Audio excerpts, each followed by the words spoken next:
लोग को तो नहीं, बस उसका परिवार को और जीव जंतु और जितने भी जोड़े आज दुनिया में हम लोग जानवर पक्षी देखते हैं, जीव जंतु देखते हैं, सब पहुंचते हैं वहाँ पे और हर एक लोग बचा लिया जाता है। खिड़की भी इतना ऊपर रखने बोला था ताकि खिड़की से कोई बाहर ना देखे, बाहर के लोग को याद ना करे, बाहर के लोगों में फिर संसार में भटक ना जाए। और क्या करता है, ताकि ये लोग बचे रहे। हम लोग भी बहुत बार देखते हैं भजन संहिता एक में क्या लिखा हुआ है कि ऐसे लोगों के साथ ना उठना है, ना बैठना है, ना संगति करना है। जब हम लोग मसीही लोग हैं, विश्वासी लोग हैं, तो हम लोग को एक अच्छी संगति में बैठने के लिए परमेश्वर बोलते हैं। और सच में यहाँ जितने लोग भी बैठे हैं, कोई एक स्थान के हैं क्या? सब अलग अलग जगह से आए हैं, क्योंकि परमेश्वर चाहते हैं कि अंत के दिन में हम लोग ऐसे इकट्ठा होना ना छोड़ें। जब तक हम लोग को अवसर मिलता है, हम लोग परमेश्वर की संगति में, परमेश्वर के वचन में, परमेश्वर के आनंद में हम लोग बने रहे। और उसी रीति से यहाँ पे क्या देखते हैं कि वे लोग किसी को भी नहीं देखते हैं, बस अपना परिवार। जब विश्वास में रहते हैं, कोई भी संसार उन्हें अपनी ओर खींचता नहीं है, वे लोग बच जाते हैं। आज हम लोग के पास भी अवसर है, बहुत सारे इकट्ठा करने वाले लोग भी मिलते हैं। बहुत सारा पाप अभी भी दुनिया में है। जैसा हम लोग देख रहे थे कि वहाँ उस समय शैतान पाप कर रहा था। आज शैतान क्या है, हर एक के शरीर के अंदर में आ चुका है। आज पाप के लिए कोई बाहर से नहीं आएगा आत्मा, बल्कि व्यक्ति ही पाप कर रहा है। आज व्यक्ति को, शैतान को पाप करने के लिए शरीर मिल चुका है। और शरीर को किसका शरीर को लेता है? जिसके अंदर में प्रभु का आत्मा नहीं है। तो हम लोग को अपने शरीर को क्या करना है? प्रभु के लिए देना है।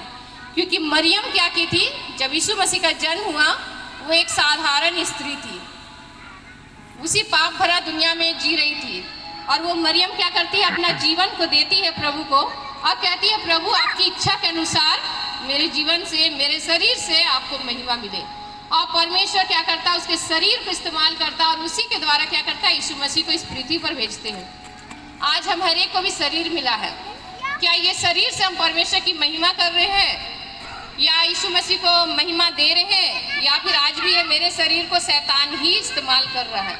आज हमें आवश्यकता है कि अपने शरीर को शुद्ध रखें, पवित्र रखें, परमेश्वर के आनंद में भरे रहे और परमेश्वर के नाम को महिमा देते रहे, ताकि हमारे शरीर से क्या करें? परमेश्वर को महिमा मिले। है ये क्रिसमस का त्यौहार आने वाला है, हम लोग का क्रिसमस की तैयारी लगी हुई है। बस ये नहीं कि हर साल हम लोग क्रिसमस मनाते हैं, यीशु मसीह का बर्थडे मनाते हैं, नए कपड़े पहनते हैं, नए वस्त्र पहनते हैं और क्या करते हैं? नए मिठाई खाते हैं और बस हो जाता है। नहीं, हम लोग इस साल हम लोग कुछ नया करें। ये साल शैतान क्या किया? हम लोग का हर एक आनंद को चुरा लिया है मृत्यु के द्वारा, हर एक के जीवन में, हर एक के परिवार में समस्या को लाने के द्वारा। तो ये साल जब शैतान इतना काम किया, तो हम लोग को अवसर मिला है कि ये साल हम लोग परमेश्वर को और महिमा दें। जितना हो सके हम लोग परमेश्वर के लिए अपने आप को और तैयार करें कि प्रभु, चाहे जितना भी दुख आए, चाहे जितना भी डर आए, हम आपके आनंद में भरे रहेंगे और आपकी महिमा करते रहेंगे। जितना भी समस्या आए, कोई भी हमें आपके आनंद करने से हमें रोक नहीं देगा। हमारे परिवार के, हमारे पड़ोस के ऐसे बहुत सारे लोग हम लोग देखे हैं कि क्रिसमस के महीना में उनके परिवार से बहुत लोग पृथ्वी को छोड़कर चले जाते हैं, बीमारी के कारण, नशा के कारण, अलग अलग समस्या के कारण। तो वो परिवार क्या करते हैं? परमेश्वर से दुखी हो जाते हैं कि नहीं, अगर यीशु मसीह रहता तो मेरे परिवार में ऐसा दुख नहीं आता, यीशु मसीह रहता तो मेरे परिवार के ये लोग को अपने पास नहीं बुला लेता और हम लोग क्रिसमस नहीं मनाएंगे। और शैतान यही अवसर देता है कि आनंद मत मनाओ, लेकिन परमेश्वर का वचन कहता है आनंद से हम लोग को भरना है। वो आनंद देने वाला कोई और नहीं, यीशु मसीह है, जो इस पृथ्वी पर एक बालक रूप लेकर पृथ्वी पर जन्म लिया। तो आज हम हर एक के जीवन से भी हो सकता है बीमारी आ रही है जो हमारा दुख को चुरा रहा है, दुख को ले रहा है और हर एक बातों में क्या कर रहा है? दुख से हमारे परिवार को भर दे रहा है। हमें आवश्यकता है कि जितना भी दुख आए, तकलीफ आए, गरीबी आए, परेशानी आए, बीमारी आए, हम लोग को उस समस्या को देखना नहीं है, बल्कि परमेश्वर को धन्यवाद देना है कि इस दुख की घड़ी में भी प्रभु आप हमें आनंद से भरने जा रहे हैं, क्योंकि आप आनंद देने वाला परमेश्वर है। और हम लोग और भी कुछ वचन से देखेंगे कि किस प्रकार से परमेश्वर के पास आते हैं, तो हमें बहुत सारे रास्ता को भी दिखलाता है और कैसे आनंद से भरता है। हम लोग प्रेरित 2:28 देखेंगे। प्रेरितों के काम 2:28। उसमें इस प्रकार से लिखा हुआ है, तूने मुझे जीवन का मार्ग बताया है, तू मुझे अपने दर्शन के द्वारा आनंद से भर देगा। और सच में यीशु मसीह हमें क्या करता है, जीवन का रास्ता दिखाता है। और जब हम यीशु मसीह के पास आते हैं तब वो हमें क्या से भरता है, अपने आनंद से।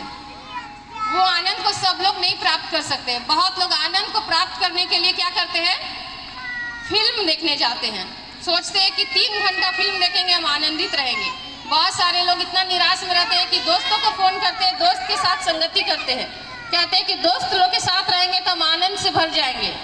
बहुत सारे लोग का आदत है कि हम लोग क्या करेंगे, मार्केटिंग करेंगे, मॉल सब जाएंगे तो हम आनंद से भर जाएंगे।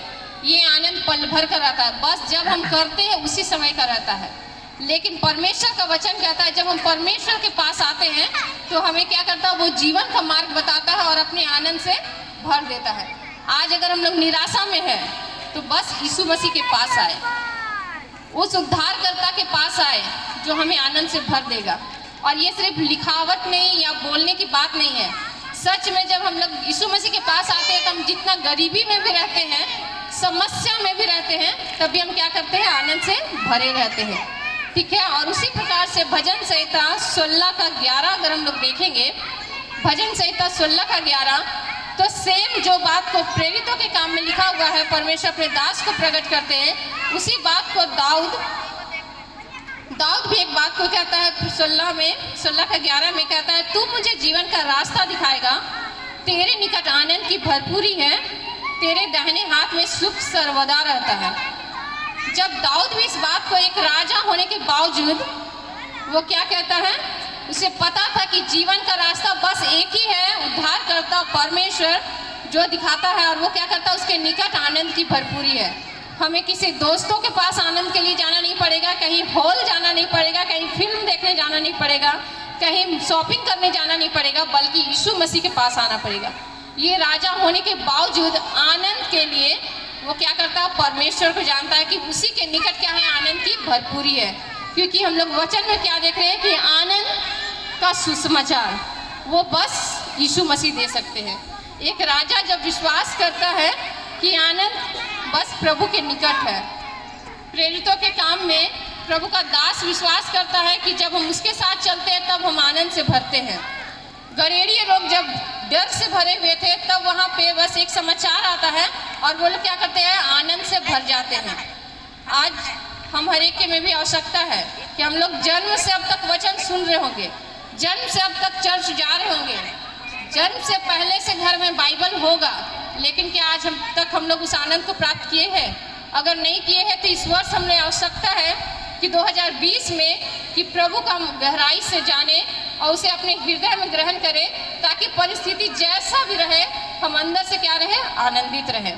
हमारा आनंद को कोई भी चुराने ना पाए, ना तो कोरोना हम लोग आनंद को चुरा पाएगा, ना तो कोई समस्या हम लोग आनंद को चुरा पाएगा। अगर हम विश्वास करते हुए भी मरेंगे तो हम लोग कहाँ पहुँचेंगे, प्रभु यीशु मसीह के पास पहुँचेंगे, क्योंकि वो हमारे लिए जगह बना कर रखे हैं। तो विश्वास करते हैं कि यीशु मसीह के पास हम लोग जाएंगे, विश्वास करते हैं, विश्वास करते हैं। ठीक है। तो ये साल हम हर एक के लिए आशीष से भरा रहने पाए, ये साल हम लोग आनंद से भरे रहने पाए, और हमारे जीवन में समस्या भी आए, जैसे क्रिसमस आ रहा है, बहुत बार शैतान क्या करेगा, जो चीज़ हमें आवश्यकता है नहीं मिलेगा और हम लोग क्या करेगा, हम लोग आनंद को चुरा लेगा। तो हम लोग को चाहे नया कपड़ा मिले ना मिले, हम लोग क्या रहेंगे, आनंदित रहेंगे, रहेंगे कि नहीं?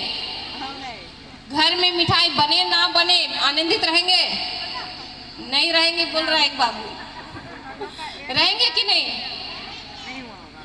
रहेंगे, क्योंकि यीशु मसीह जब जन्म हुआ था तो उनके पास कपड़ा भी नहीं था। हम लोग अभी नाटक में देखने वाले हैं ना, यीशु मसीह का जब जन्म हुआ था उसके लिए अपना घर भी नहीं था। यीशु मसीह का जब जन्म हुआ उसको पास अच्छा कपड़ा भी नहीं था। यीशु मसीह के लिए वहाँ पे कुछ सेवा करने के लिए जगह भी नहीं था। कहाँ जन्म हुआ था यीशु मसीह का? कहाँ पे जन्म हुआ था? गोहर घर में। वहाँ सब चीज़ मिलता है, चूल्हा रहता है अंदर में, बर्तन रहता है, कुछ भी नहीं था। लेकिन स्वर्गदूत लोग क्या कर रहा है, आनंद मना रहा है। जब राजाओं का राजा का जन्म हुआ था तो सब कुछ होना चाहिए था ना, लेकिन क्या किया, उन लोग का आनंद को कोई भी चुराने नहीं नहीं पाया, क्योंकि सबसे मेन क्या था, यीशु मसीह। जहाँ यीशु मसीह है तो आनंद है, यीशु मसीह नहीं है तो कुछ भी नहीं है। हम अच्छा कपड़ा पहनेंगे, अच्छा मिठाई खाएंगे और अच्छा अच्छा सब कुछ करेंगे, घर को सजाएंगे, और यीशु मसीह नहीं रहेगा तो क्या आनंद हो पाएगा? नहीं हो पाएगा। तो हम लोग को जरूरत है यीशु मसीह हमारे पास रहे, भले कुछ रहे ना रहे। और वचन कहता है कि पहले हम लोग यीशु मसीह को ढूंढेंगे तो सब कुछ ऐसे ही मिल जाएगा। आज भी यहाँ कुछ बच्चों को गिफ्ट मिलने वाला है ना, मिल गया? नहीं मिला है, मिलने वाला है। तो हम लोग को क्या करना है, वो यीशु मसीह दे रहा है, इसलिए हम लोग यीशु मसीह को हमेशा धन्यवाद देना है। ठीक है, परमेश्वर इस वचन पे हम सबको आशीषित करें। और हम आखिरी एक बतलाना चाहेंगे, यूहन्ना 16:20 में कहता है कि तुम्हारा दुख क्या में बदल जाएगा? आनंद में। जो कुछ तैयारी नहीं हुआ है दुखी मत होइए, कपड़ा नहीं खरीदाया है दुखी मत होइए, मिठाई का बनाने का तैयारी नहीं हुआ है, पहुँचाड़ा नहीं हुआ है, दुखी नहीं होना है, क्योंकि दुख को परमेश्वर आनंद में बदल देगा। वो आनंद करता परमेश्वर है, वो हमारे साथ है, और हम लोग जब जब उसको पुकारेंगे तब तब वो हमारे बीच में रहेगा। ठीक है, हम लोग अपनी आंखों को बंद करेंगे कुछ देर, हर एक लोग अपने आंखों को बंद करेंगे, छोटे बड़े जितने लोग हैं सभी। इसके बाद क्या प्रोग्राम है कुछ भी चिंता मत करिए, आंख बंद करिए सब। मन में बस एक बात सोचिए कि ये साल यीशु मसीह का बर्थडे हम लोग कैसे मनाएंगे। आज तो हम लोग साथ में मना रहे हैं, हम व्यक्तिगत रूप से कैसे मनाएंगे? क्या यीशु मसीह को हम और आनंदित होकर धन्यवाद देंगे कि वो यीशु मसीह इस पृथ्वी पर आए और वो आने वाले फिर से है दूसरी आगमन पर? क्या हम उसके लिए तैयार हो पा रहे हैं? जैसा नूह विश्वास किया था, आज हम लोग को भी आवश्यकता है विश्वास करने का, क्योंकि यीशु मसीह जब आने वाले हैं तो हम उसके लिए कैसी तैयारी कर रहे हैं। साथ में हम लोग इस क्रिसमस में आने वाला क्रिसमस के लिए कैसी तैयारी कर रहे हैं। हर एक लोग अपनी आंखों को बंद करिए, कुछ नया सोचिए कि इस वर्ष हम यीशु मसीह का बर्थडे में हम लोग और भी लोगों को वचन बतलाएंगे, और भी लोगों को हम लोग आनंद को बांटेंगे। हमारे घर में जो खुशियाँ रहेंगी उसमें दूसरों को भी शामिल करेंगे, और ये वर्ष हम लोग के लिए आशीषमय रहने पाए, मेरे द्वारा दूसरों को भी आनंद पहुँचने पाए। हर एक लोग हम लोग अपने आँख को बंद करेंगे। आइए हम प्रार्थना करें। धन्यवाद देते जीत पिता परमेश्वर कि ये समय पिता इस जगह में प्रभु एक साथ मिलकर पिता हम इतने जन पिता इकट्ठे हो पाए हैं पिता परमेश्वर, इसके लिए धन्यवाद देते हैं पिता। धन्यवाद देते हैं यहाँ छोटे बड़े जितने भी हैं पिता, एक एक को पिता अपने यहाँ पे लाए हैं पिता परमेश्वर, इसके लिए धन्यवाद देते हैं। और आज के दिन के लिए प्रभु ये लोग बहुत आनंदित है पिता परमेश्वर। हाँ पिता, वो आनंद प्रभु आप में होने पाए पिता, कि आप पिता जब इस पृथ्वी पर आए प्रभु, हाँ पिता हम हर एक के लिए आए प्रभु, इसके लिए धन्यवाद देते हैं। और जिस प्रकार आपने उस गोहर घर में प्रभु जन्म लिया पिता परमेश्वर, हम निवेदन करते हैं हम हर एक के हृदय में आप जन्म लीजिए पिता परमेश्वर, ताकि हमारा हृदय प्रभु आपका घर होने पाए पिता परमेश्वर। हम उस गोहर घर में या बैतुलहम गाँव में नहीं प्रभु, अपने अंदर में आपको देखने वाले होने पाए पिता परमेश्वर। हाँ प्रभु, हम आज जितने लोग आनंदित हैं प्रभु, ये आनंद हमेशा एक दूसरे के साथ पिता और आप में पिता बना रहने पाए पिता परमेश्वर। हाँ पिता परमेश्वर, ये वर्ष पिता 2020 पिता क्रिसमस पिता हम हर एक के लिए पिता बहुत आयत की आशीष से भरा होने पाए पिता। हाँ पिता परमेश्वर, ये क्रिसमस पिता हम अपने आप को तैयार करने पाए पिता, अपना जीवन को प्रभु आपको देने वाले होने पाए पिता। जिस प्रकार मरियम पिता अपने शरीर को आपको दी थी पिता, हम हर एक भी प्रभु, क्योंकि ये आपका मंदिर है प्रभु, आपको देने पाए पिता, और हमारे अंदर में आप वास हमेशा करने पाए प्रभु। हाँ पिता परमेश्वर, इस क्रिसमस की हर एक तैयारी के लिए पिता हम मांगते हैं पिता, हर एक को आत्मिक रीति से तैयार कर पिता परमेश्वर, हर एक की जरूरतों को आप पूरा कर पिता, ताकि हर एक कमी घटी में ही प्रभु आपके उस आनंद में बना रहने पाए पिता। जिस प्रकार आनंद का सुसमाचार आपने पिता 2000 साल पहले दिए थे प्रभु, वो आनंद को इस पृथ्वी पर पिता हम संसार में नहीं प्रभु आप में खोजने वाले होने पाए पिता। हम धन्यवाद देते हैं पिता कि इस जगह में पिता हमारे को उस आनंद से आप भरते हैं प्रभु, इसके लिए धन्यवाद देते हैं। आप आनंद देने वाले परमेश्वर प्रभु, इसके लिए धन्यवाद देते हैं। आज जितने लोग दुखी में हैं प्रभु, जिन भी समस्याओं को लेकर पिता, आपका वचन कहता है तुम्हारा दुख आनंद में बदल जाएगा। हम धन्यवाद देते हैं पिता कि इस जगह में पिता जितने लोग अपने परिवार के लिए चिंता करते हैं प्रभु, इस क्रिसमस की तैयारी के लिए चिंता करते हैं पिता परमेश्वर, हर एक की बातों में प्रभु, हर एक की प्रार्थना में प्रभु आप सहायता मदद कर पिता, ताकि हर एक पिता उस आनंद को देखने पाए पिता और आप में मनाने पाए पिता। हर एक के पापों के लिए क्षमा मांगते हैं प्रभु। हाँ पिता परमेश्वर, हम हर एक बातों के लिए धन्यवाद देते हैं। वचन बोलने में अगर जिन भी बातों में गलती हुई है प्रभु, जिन भी सबसे प्रभु ठेस पहुंचा है प्रभु, उन बातों के लिए भी क्षमा मांगते हैं प्रभु। अपने पवित्र लोगों से हमारे सारे पापों को क्षमा कर पिता।